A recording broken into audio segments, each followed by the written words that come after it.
Today we are going over the PX4 Storm at 9mm and the Glock 17, also 9mm. So here's the box for the Beretta. Opening the box, find the actual pistol here. You have a lock. Kind of comes standard with all of them. You have two back straps. This one makes it to be the standard size. It's the smallest one, and then this one will make it the largest one. The back strap already on it is the ergonomic back strap, but let's get to the pistol here.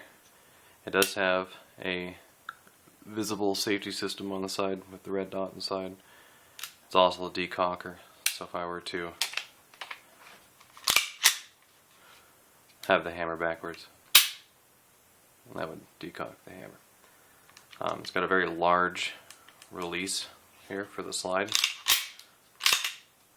and as you can see, the decocker does kind of run right next to your finger, but there's enough clearance for that.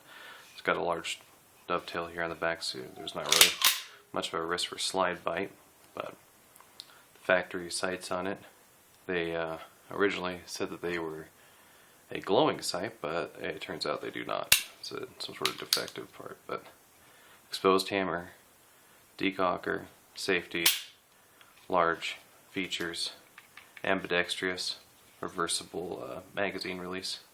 Takedown is very simple with this. You push these two takedown pins right here, press those down, and it just simply slides off.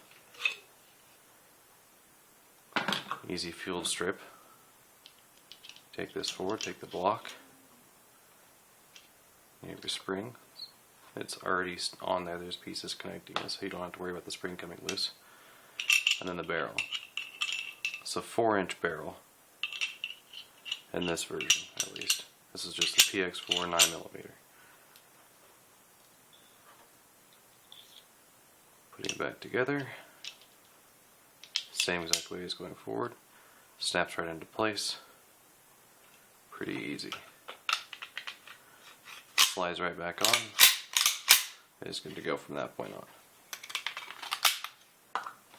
There's this random cup thing in the box, so I don't know what that's for exactly.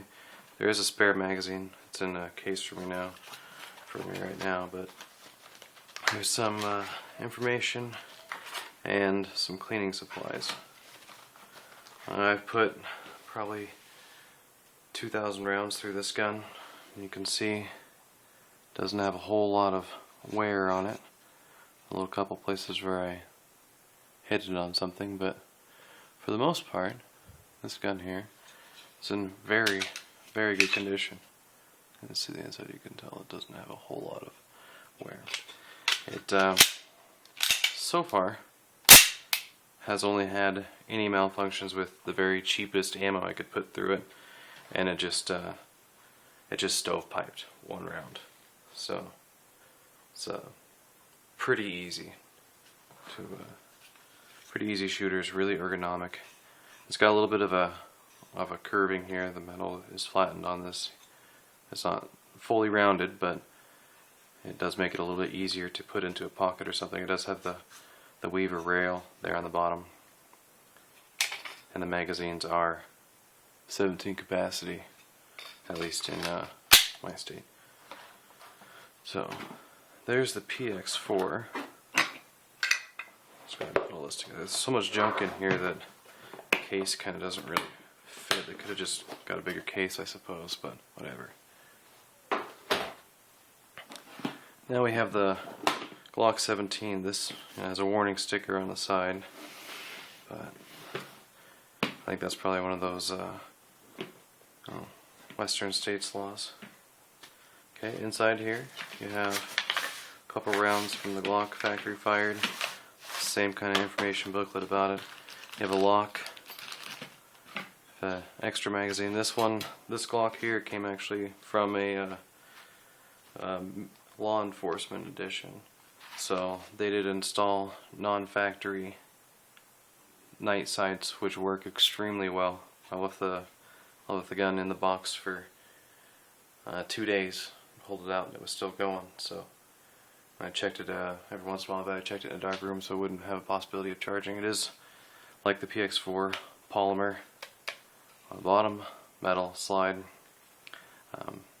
This one does not have a modular type of grip.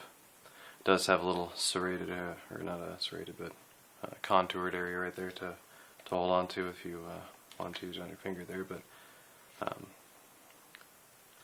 to unload the Glock, or not to unload, but to strip the Glock, you have to first make sure there's no rounds in the chamber, then dry fire it, and then in the Glock manual they actually have you grab and hold your hand like that. You kind of just grip it, and when you grip it, it'll pull that backwards. You have to pull it just a little bit, and it'll slide right, comes right off. Just a spring held all together, again like the PX4. There's some of these newer pistols have something blocking the spring, but this one does not. The barrel on this one is straight on all sides. The PX4 barrel actually turns when you. I guess I'll grab that and show you, but let's get that put back together. Nice and easy. Very simple breakdown.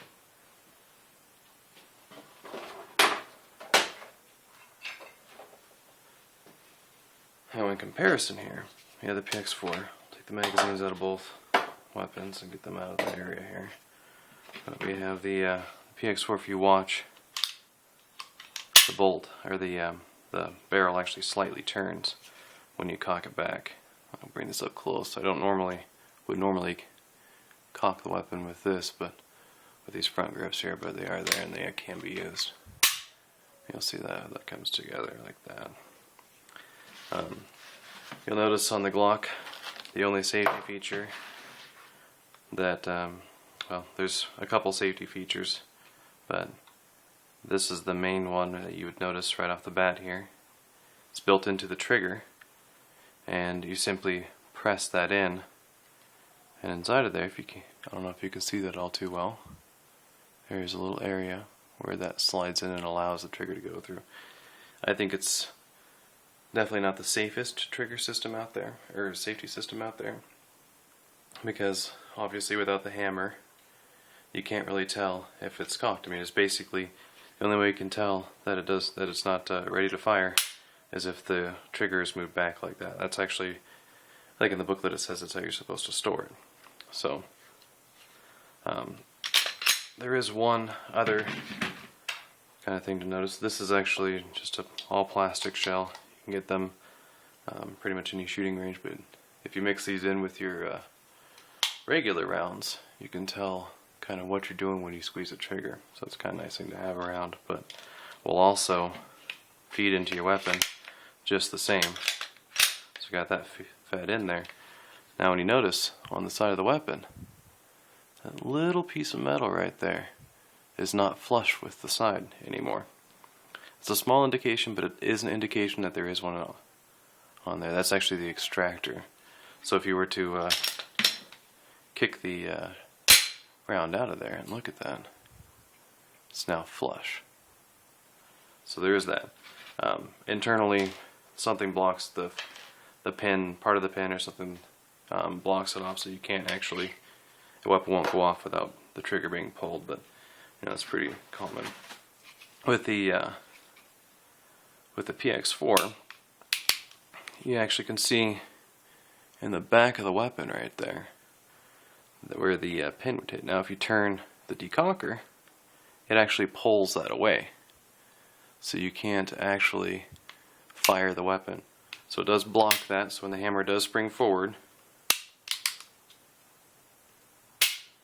it will not go off, which is nice. It is very nice to have. But as far as durability goes, people have ran Glocks through mud, trails, behind a car and fired it. There's pretty much everything. Buried it in swamps.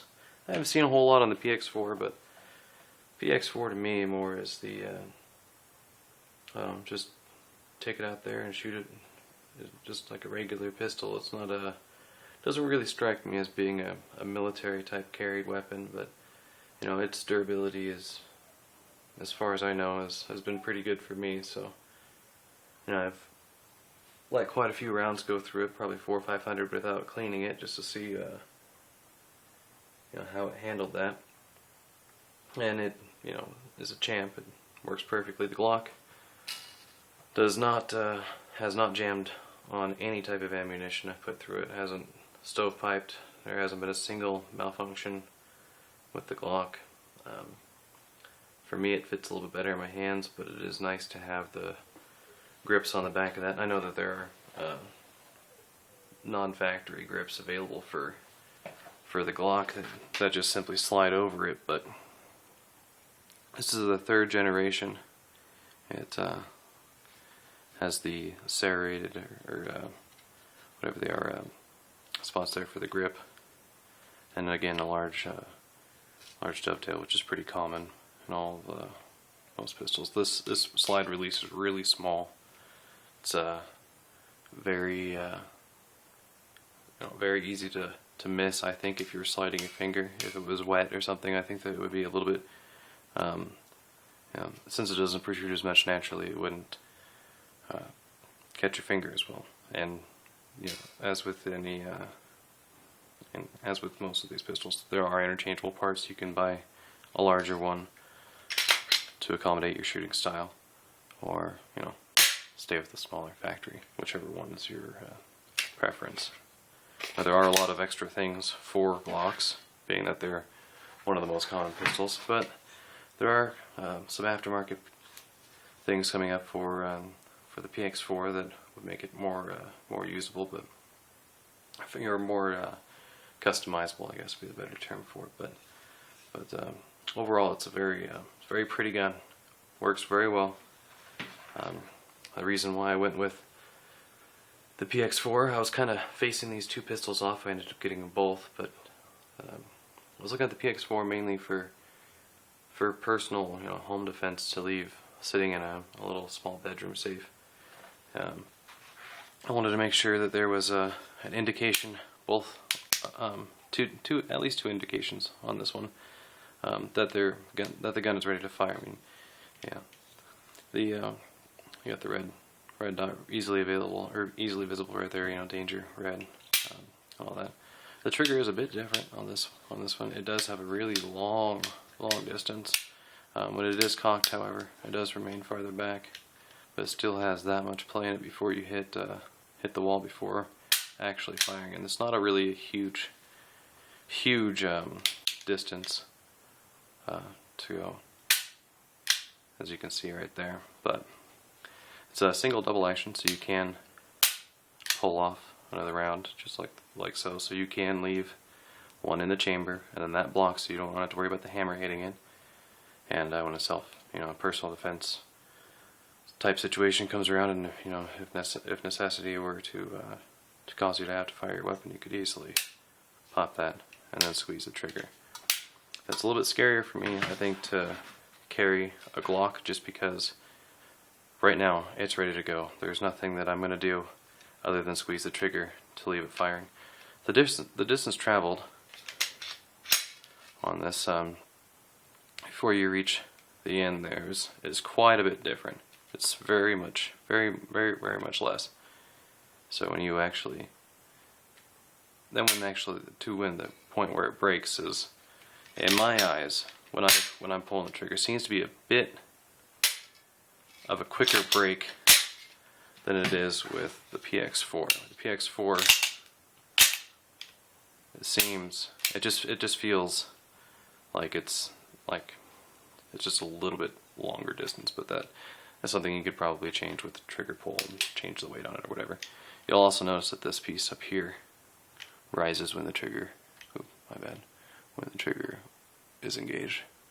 It sticks up, so kind of interesting right there. But that's about all I have to say about these two pistols. They both shoot wonderfully. They both are very fun to shoot. And if you have any more questions or any detailed looks you want, please send me a request and I'll see if I can make it happen.